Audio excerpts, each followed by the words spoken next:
গুজরাটে 1000-এর বেশি বাংলাদেশি গ্রেফতার, পিটিআই এর প্রতিবেদন। ভারত পাকিস্তান যুদ্ধ দামামা, বাংলাদেশকে সতর্ক থাকার পরামর্শ বিশ্লেষকদের।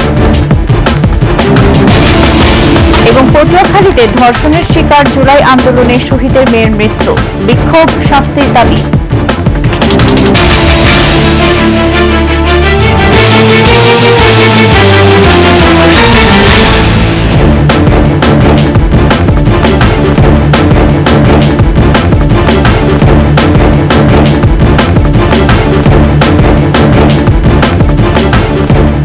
ছিলেন সংবাদ শিরোনাম। আমন্ত্রণ সকালের 21 সংবাদে, সাথে আছি আমি ফাতেমা ফারজানা নির্জনা। দর্শক, 21 টেলিভিশনের সংবাদ একই সাথে সরাসরি দেখতে পাবেন আমাদের ফেসবুক পেজ www.facebook.com/2124 অনলাইনে। এছাড়া সাবস্ক্রাইব করতে পারেন www.youtube.com/@21ETV চ্যানেলে। ভারতের পশ্চিম উপকূলীয় রাজ্য গুজরাট থেকে 1000-এর বেশি বাংলাদেশি নাগরিককে গ্রেফতার করা হয়েছে।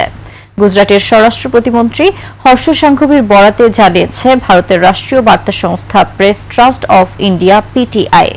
রাজ্য পুলিশের নেতৃত্বে special operation group, crime branch, anti human trafficking unit বিভিন্ন জায়গায় অভিযান পরিচালনা করে। আফসানা নীলার ডেস্ক রিপোর্ট।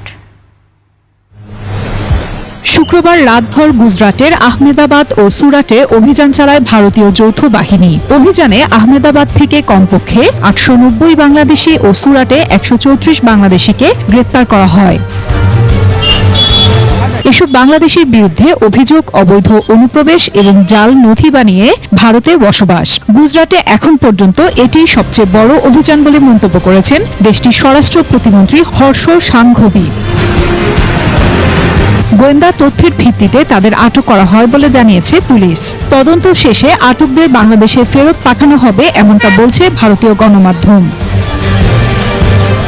এর আগে 2024 সালের এপ্রিল মাস থেকে এ পর্যন্ত 2টি ভিন্ন এফআইআর দায়ের করা হয়েছে অবৈধ অভিবাসীদের বিরুদ্ধে, যেখানে 127 জন বাংলাদেশিকে গ্রেফতার করা হয়েছিল এবং 77 জনকে দেশে পাঠানো হয়।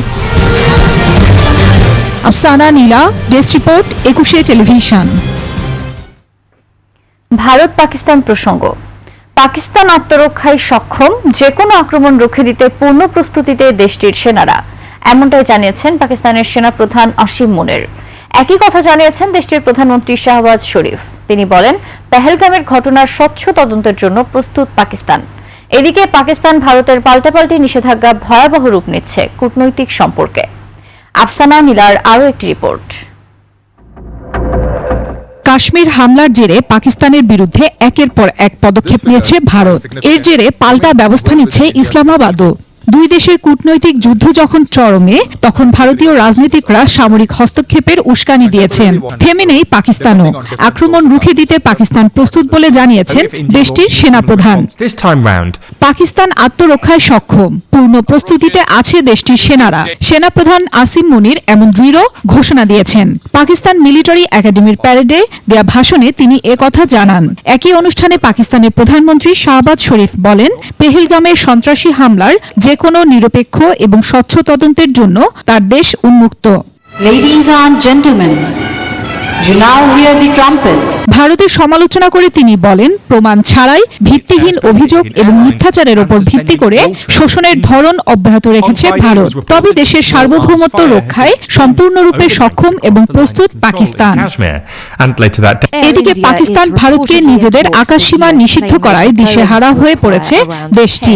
বিভিন্ন গন্তব্যের জন্য অতিরিক্ত পথ পাড়ি দিতে হচ্ছে ভারতের বিভিন্ন এয়ারলাইন্সের। আল জাজিরার প্রতিবেদনে বলা হয়, ভারতের শীর্ষস্থানীয় এয়ারলাইন্স এয়ার ইন্ডিয়া এবং ইন্ডিগো বাড়তি জ্বালানি ব্যয়, দীর্ঘ ভ্রমণ সময়ের জন্য প্রস্তুতি নিচ্ছে। এদিকে ভারতের সিন্ধু পানি চুক্তি স্থগিতের ফলে পাকিস্তান বিপাকে, বিশেষ করে পাঞ্জাবের কৃষি, নদী, ফসল, অর্থনীতি হুমকির মুখে। এ নিয়ে দুই দেশের সম্পর্কে কি ধরনের প্রভাব পড়বে তা নিয়ে দক্ষিণ এশিয়ার দেশগুলোতে রীতিমতো আলোচনার ঝড় বইছে। Afsana Nila, desk report, 21 television. এদিকে ভারত ও পাকিস্তানের যুদ্ধাবস্থায় বাংলাদেশের অভ্যন্তরীণ বিশৃঙ্খলা এড়াতে সতর্ক থাকার পরামর্শ কূটনীতিবিদ ও নিরাপত্তা বিশ্লেষকদের।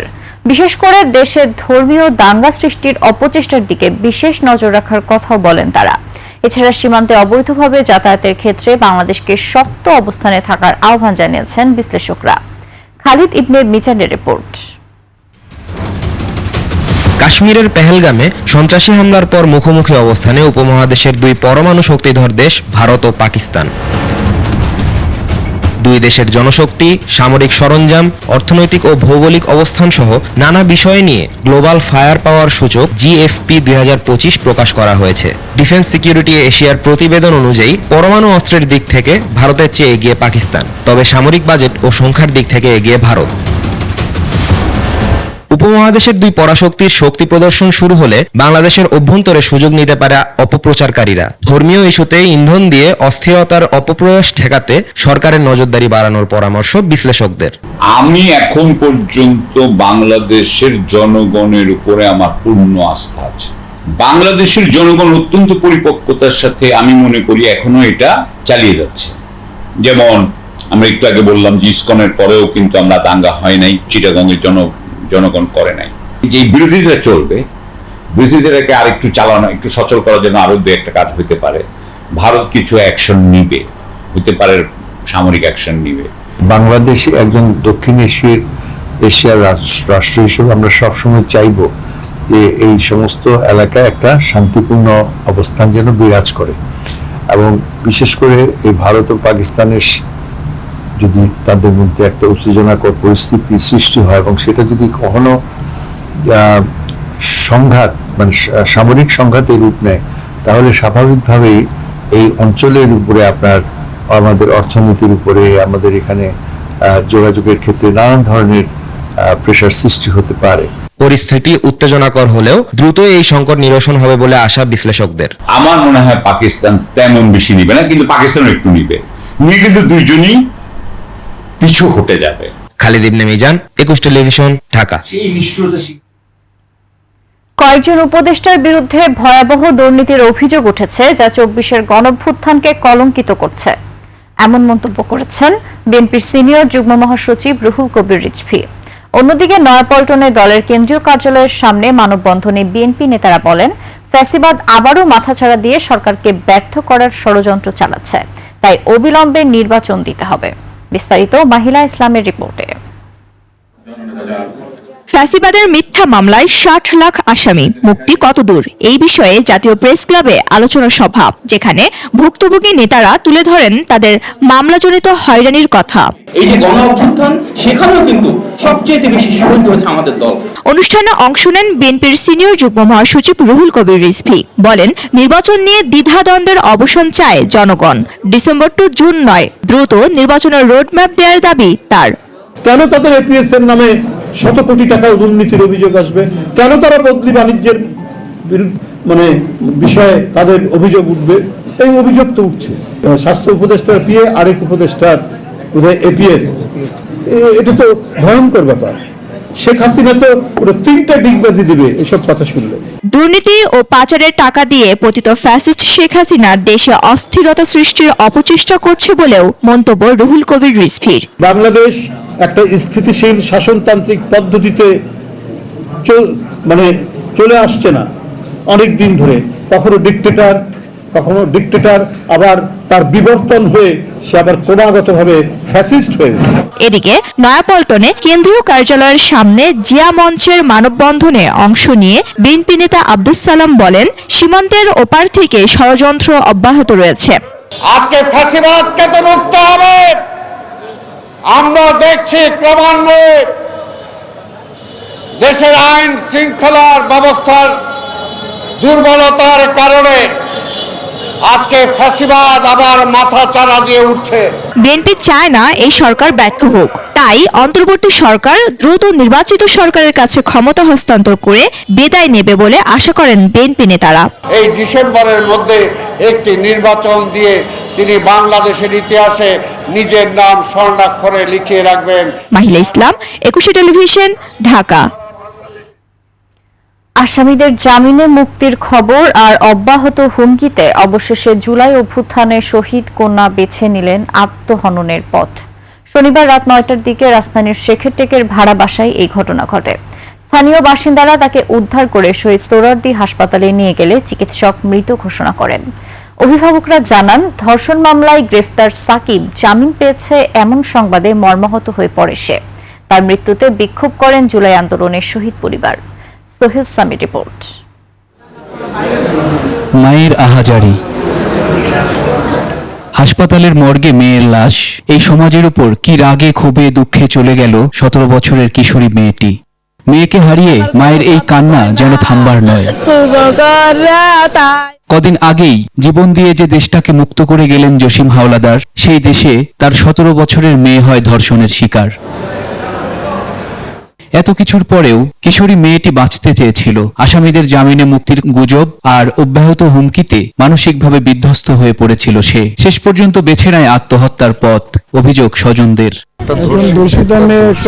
ডিপ্রেশনের কারণে সে তো ন্যায্য বিচার পায় নাই, যার কারণে সে আত্মহত্যা করতে বাধ্য হয়েছে।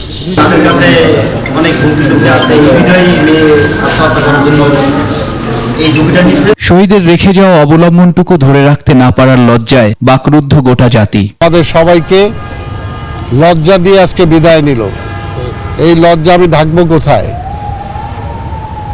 এটা বলার কোনো ভাষা নেই।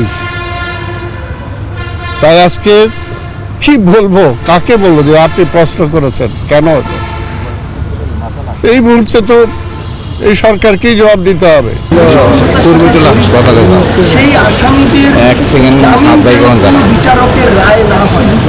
মেন্টাল হেলথ আসলে এমন একটি বিষয়, এটিকে যদি গুরুত্ব সহকারে না দেখা হয়, এটি আসলে ক্রমাগতই খারাপের দিকে যেতে থাকে। মৃত্যুর খবরে রাতেই বিক্ষোভ করে জুলাই আন্দোলনে শহীদ পরিবার। খুনিদের দৃষ্টান্তমূলক শাস্তির দাবি জানান বিশিষ্টজনরা।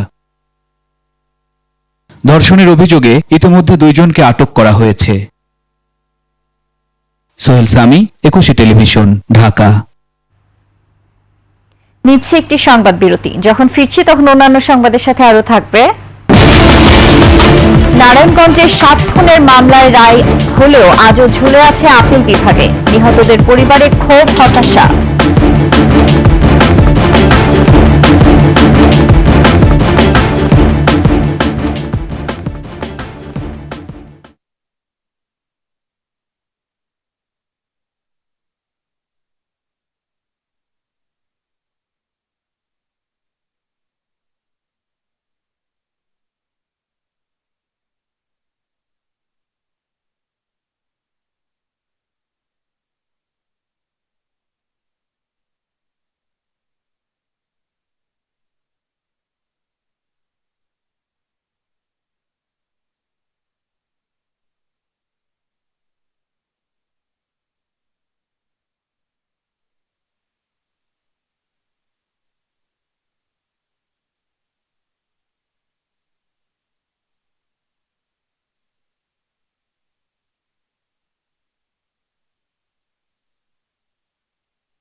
আবারও আমন্ত্রণ 21 সংবাদে।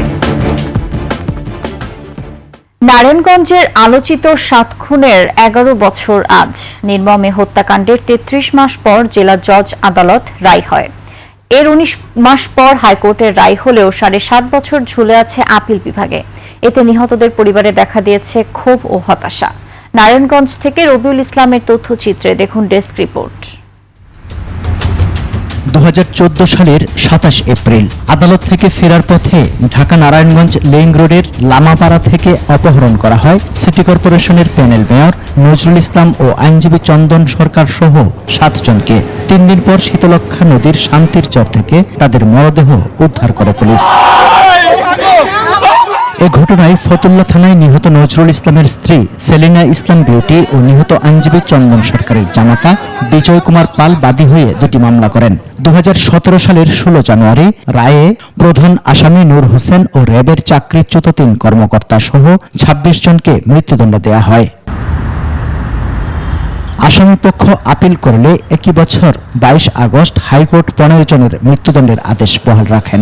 কিন্তু আপিল বিভাগে 7.5 বছরেও ওর নিষ্পত্তি না হওয়ায় ক্ষুব্ধ নিহতের স্বজনরা। রায়টা না হওয়া পর্যন্ত আমরা শান্তিতে ঘুমাইতে পারতেছি না। আসামিদের দ্রুত ফাঁসি দেওয়া হোক এবং এই মামলা দ্রুত নিষ্পত্তি করা হোক, আমরা আপিল বিভাগের কাছে একটু অনুরোধ করি। এই কার্যকরের পরে যাতে সারা বাংলাদেশ বুঝতে পারে যে না, অন্যায় করলে মানুষ ছাড় পাবে না।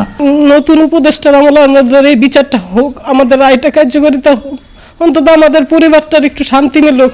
সাজাপ্রাপ্তরা আওয়ামী লীগের নেতা ও স্থানীয় নেতাদের আত্মীয় হওয়ায় বিগত ফ্যাসিস্ট সরকার বিচার কাজ স্থগিত করে রেখেছিল বলে অভিযোগ বাদীপক্ষের আইনজীবীর। তবে উচ্চ আদালতে ন্যায় বিচার নিশ্চিত হবে বলে আশাবাদ জানিয়েছেন রাষ্ট্রপক্ষের আইনজীবী। তৎকালীন শেখ হাসিনার সরকার এই মামলার যে রায়টাকে যাতে বিলম্বিত হয় সেটার জন্য চেষ্টা করা হয়েছে এবং রায়টা যাতে আপিলের ডিভিশনে শুনানি না হয় সেটা তারা নিশ্চিত করেছিল। যারা আসামি পক্ষ তারা কখনোই কোনো রকম অ্যাডভান্টেজ নিতে পারবে না। এপিলের ডিভিশনে যেটা আছে লিভ টু আপিল, সেখানেও অবশ্যই আসামিরা চূড়ান্ত তাদের শাস্তি বহাল থাকবে। শিগগিরই আপিল বিভাগে মামলাটি নিষ্পত্তির দাবি নিহতদের স্বজন ও সাধারণ মানুষের। প্রধান উপদেষ্টার কাছে আকুল আবেদন জানাচ্ছি। সমর ইসলাম, ডেস্ক রিপোর্ট, 21 টেলিভিশন। এরই সাথে শেষ করছি সকালের 21 সংবাদ। যাওয়ার আগে সংবাদ শিরোনামগুলো আরো একবার। ভারতের গুজরাটে 1000-এর বেশি বাংলাদেশি গ্রেফতার, পিটিআই এর প্রতিবেদন।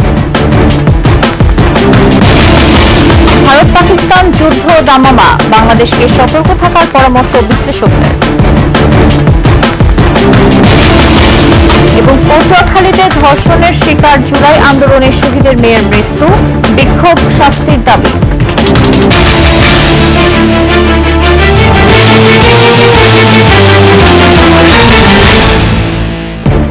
সর্বশেষ সংবাদ জানতে ডায়াল করুন 2021 নম্বরে আর ভিজিট করুন 21-tv.com ওয়েবসাইটে।